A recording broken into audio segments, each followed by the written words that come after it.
Bienvenue à vous dans cette nouvelle capsule. Aujourd'hui, nous parlons d'un sujet qui peut ronger la relation de couple à petit feu à travers des comportements non adaptés. À la fin de cette vidéo, vous saurez comment éviter les comportements toxiques dans le couple. Alors, lorsque vous commencez une vie à deux, tout se passe généralement pour le mieux, puisque les hormones que vous produisez vont vous faire vous sentir bien tout simplement, hein, et votre seul désir à ce moment-là, c'est que cette sensation en fait puisse perdurer si possible une vie entière. Malheureusement, c'est rarement le cas, car le voile en fait, hein, créé par ces hormones, je vous rappelle ces hormones qui sont destinées à encourager, à favoriser la reproduction, et bien ces hormones vont disparaître et ce voile en fait va disparaître devant vos yeux et vous allez petit à petit en fait voir une situation tout à fait nouvelle qui va se présenter devant vous. Lorsque vous regarderez votre conjoint, vous allez en fait vous voir comme dans un miroir. Et tout ce que vous verrez dans ce miroir, c'est le reflet de vos propres blessures. Ça, c'est essentiel de comprendre cela. Votre conjoint, effectivement, même tout le monde autour de vous, hein, donc, est votre miroir, mais essentiellement votre conjoint. Pour qu'une relation de couple puisse se construire de façon harmonieuse, vous devez comprendre en fait ce concept essentiel. L'autre n'est nullement responsable de vos souffrances, mais à travers les comportements agaçants de votre conjoint, vous allez voir en fait ce que vous devez améliorer chez vous. Voilà, voyez vraiment votre conjoint comme un miroir et tout ce qui vous agace chez votre conjoint, ce sont des choses effectivement que vous n'avez pas encore acceptées en vous-même et sur lesquelles vous devez travailler. Étant donné que vous êtes attiré énergétiquement par quelqu'un qui a les mêmes blessures que vous, ça signifie que lorsque vous critiquez une attitude dérangeante de votre conjoint, c'est que cette attitude, en fait, elle vient toucher une partie de vous qui a besoin d'être soignée. La majorité des personnes refusent d'admettre que le problème est chez elles et préfèrent donc faire porter la responsabilité à l'autre. Pourtant, comprenez que si c'est vous qui avez mal, le problème il est bien chez vous malheureusement. Alors peut-être que vous avez déjà essayé certaines choses. Peut-être que votre façon d'agir donc a quelquefois blessé votre conjoint et pour éviter cette souffrance inutile, vous vous êtes dit, bon, lorsque je dis cela, ça dérange mon conjoint, donc ce que je vais faire, je ne vais plus le dire. En évitant donc les sujets qui fâchent, vous avez ajouté davantage de sérénité dans le moment, dans votre couple, hein, parce qu'il n'y aurait pas eu de sujet de dispute à ce moment-là. Et vous vous êtes dit, bon, c'est le bon choix. Dans ce cas, si lorsque je dis cela à mon conjoint, ça le blesse, donc je ne vais plus le dire tout simplement. Malheureusement, cette façon de faire détruit en fait la base fondamentale du couple qui est la communication. Réduire votre communication pour ne pas blesser l'autre, c'est faire la politique de l'autruche en fait. Hein.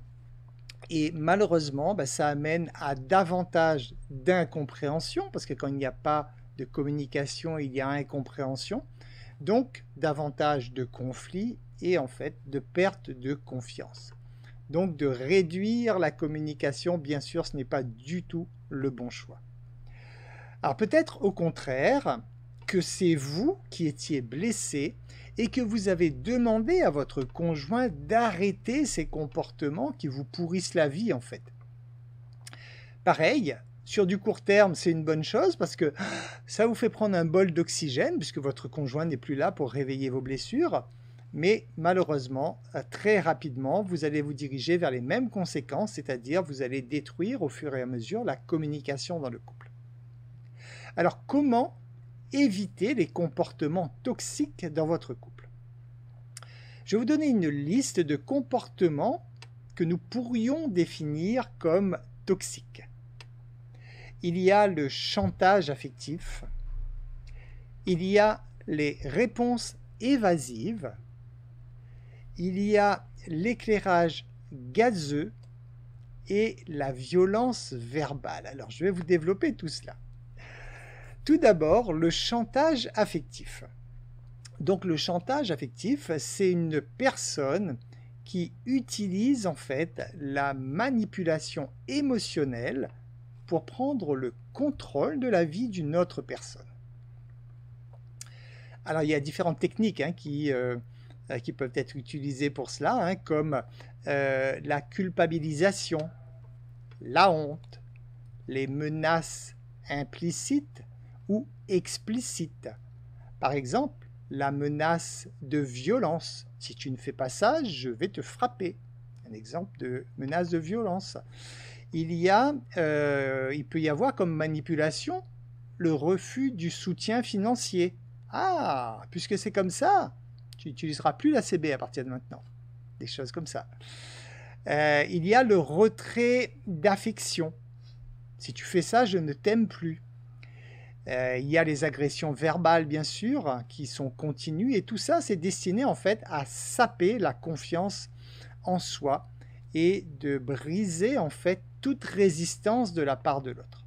Donc c'est un système de manipulation qui a pour but en fait de détruire l'autre pour prendre le contrôle sur l'autre.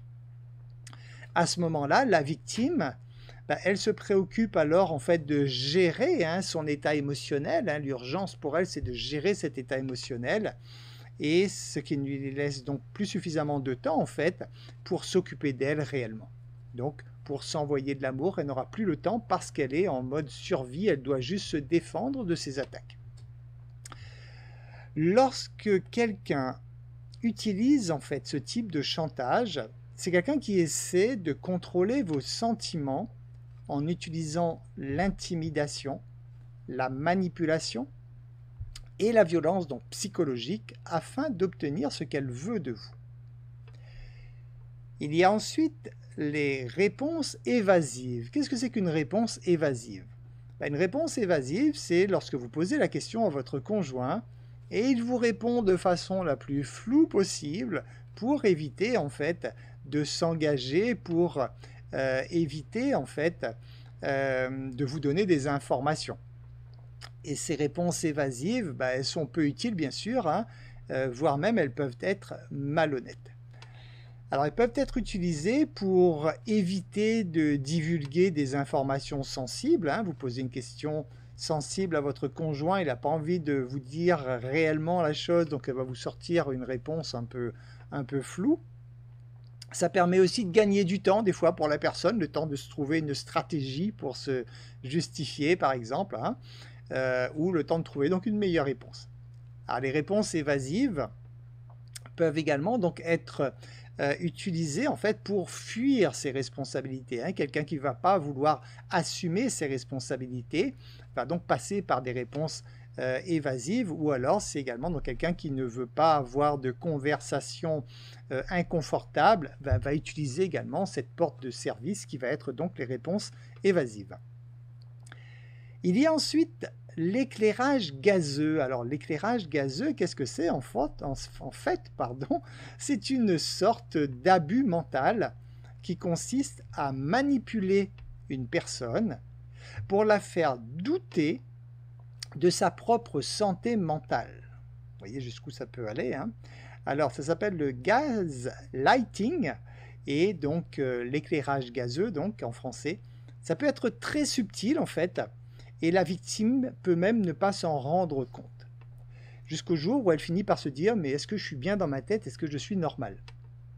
Donc cette technique en fait, ça amène malheureusement souvent à la victime de tomber dans un état de dépression, d'anxiété, et ça amène surtout donc la victime à douter d'elle-même.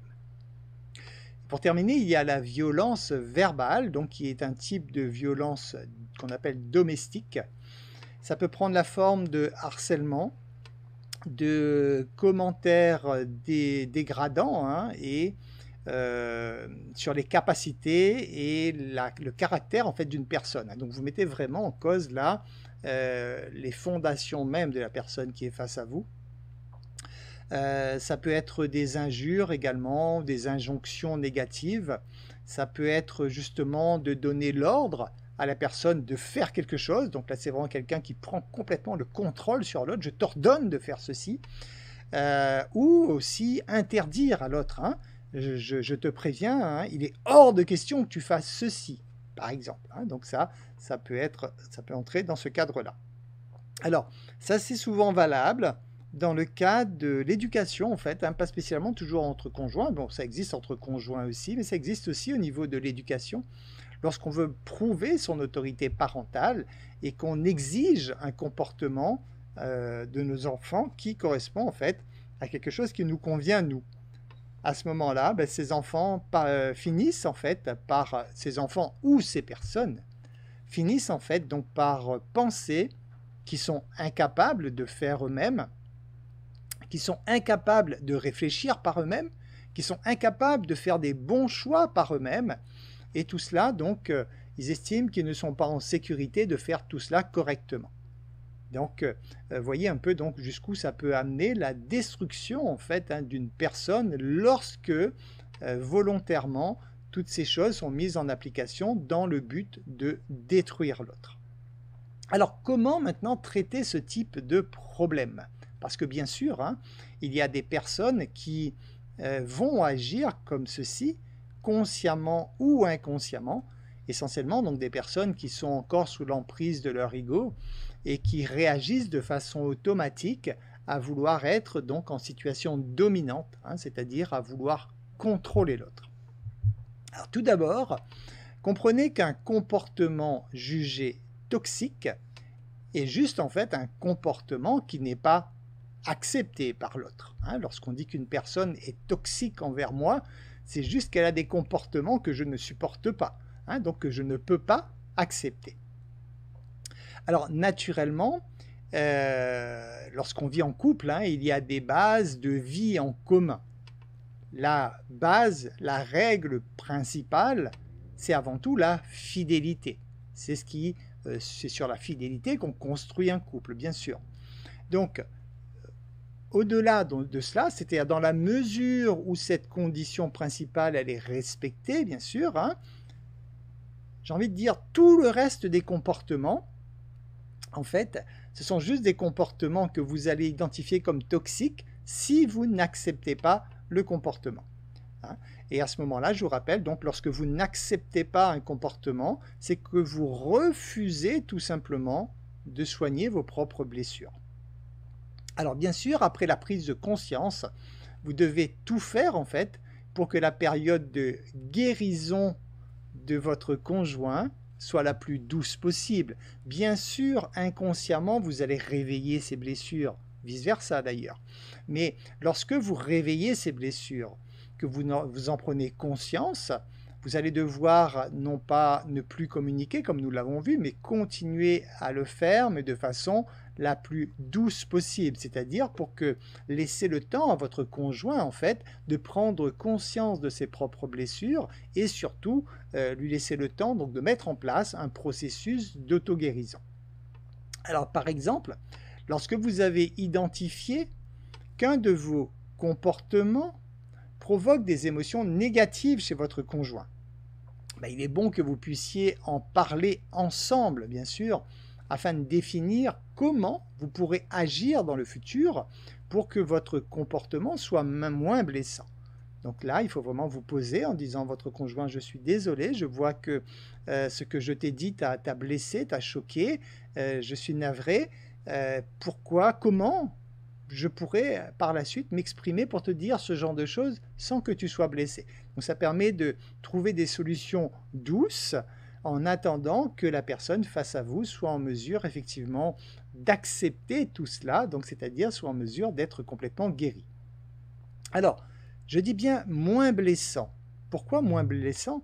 Parce que, en fait, la personne qui est face à vous, il faut bien comprendre qu'elle doit quand même travailler sur ses blessures.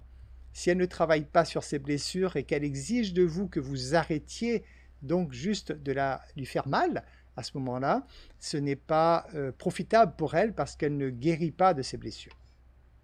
Alors, vous devez avant tout surveiller votre intention. C'est toujours l'intention qui prime, puisque l'intention est la base de l'énergie que vous allez émettre. Si votre intention est de nature à vouloir blesser l'autre, alors, vous le savez bien, vous allez devoir en retour, vous aussi, être blessé, que ce soit par votre conjoint ou par quelqu'un d'autre, parce que c'est le principe donc, de toute énergie qui est émise et que vous attirez en retour donc l'énergie correspondante. C'est pour ça que si votre intention est mauvaise, si l'intention est de blesser, il est clair que vous allez devoir en subir les conséquences tôt ou tard.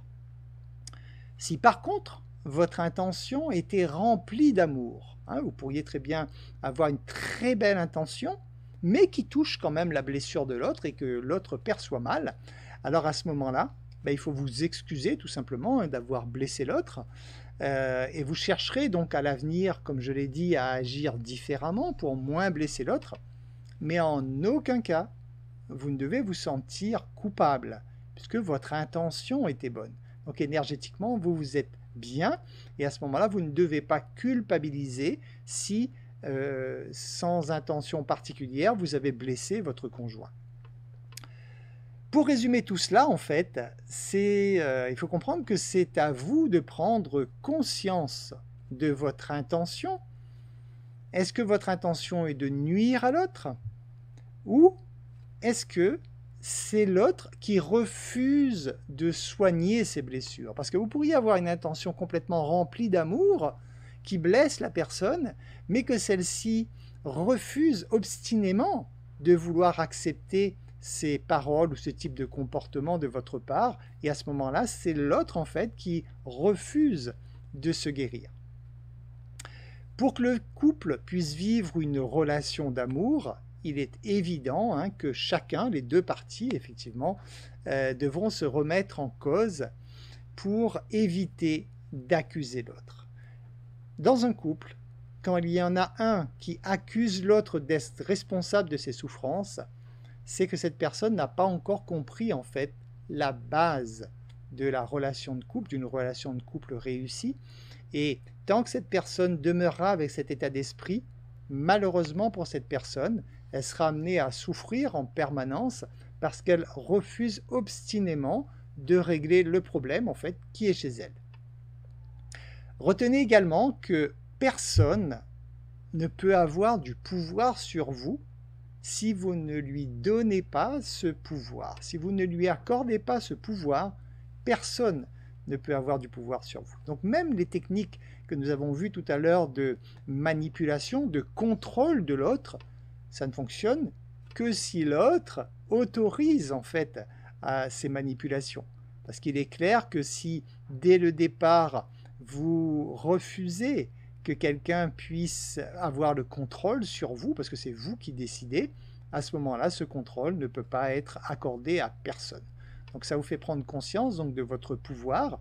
Bien sûr, il est beaucoup moins simple si dans votre relation, vous avez commencé à donner ce pouvoir à l'autre, donc il va être moins simple pour vous de rectifier, parce que l'autre qui est dans sa position dominante va avoir beaucoup de mal à lâcher prise, en fait, à pouvoir retrouver une situation d'égalité, mais c'est malgré tout quand même possible.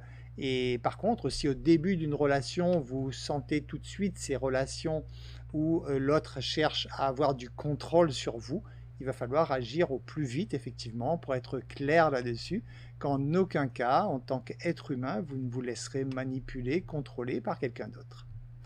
J'espère que ces informations vous seront utiles afin de mettre en place une relation de couple basée sur l'amour et surtout durable. Je vous remercie pour votre écoute et je vous dis à très bientôt dans une nouvelle capsule.